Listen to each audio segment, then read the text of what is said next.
Jim from Devious Machines. I've just finished working on Duck version 1.2. It's got an important new feature, Lookahead. And that's going to be important to you if you're using any of the triggered modes. For example, if you're working with a breakbeat and you're trying to duck to an irregular kick drum. It's also going to be important if you're using the input trigger mode and you're using it to, for example, gate a drum, and it's going to stop you losing a little bit of attack off the start of that drum.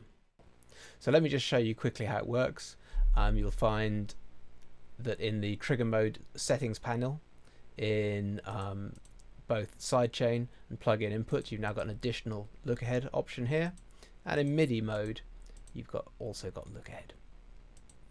Put this back on sidechain input.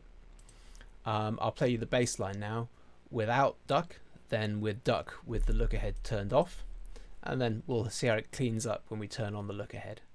When you enable Lookahead, there might be a small click from your DAW as it readjusts the timing of all the other tracks, because as you add the Lookahead, you add a little bit of plug-in delay. But you've got several options to choose from: 1, 2, 5, 10 and 15, and if you're just using the 1, 2 or 5 options, you'll find that amount of latency is very small and it won't cause any great problems.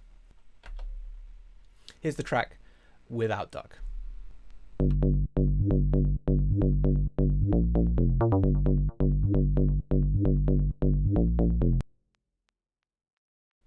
And here's the track with duck, but with the Lookahead turned off, and you'll be able to hear a very small click at the start of some of the beats.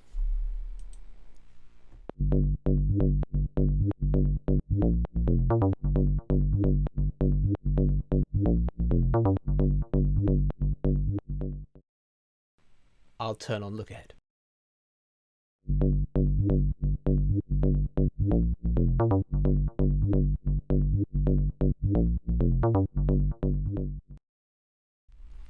And you can hear there that the bass line is now perfectly clean.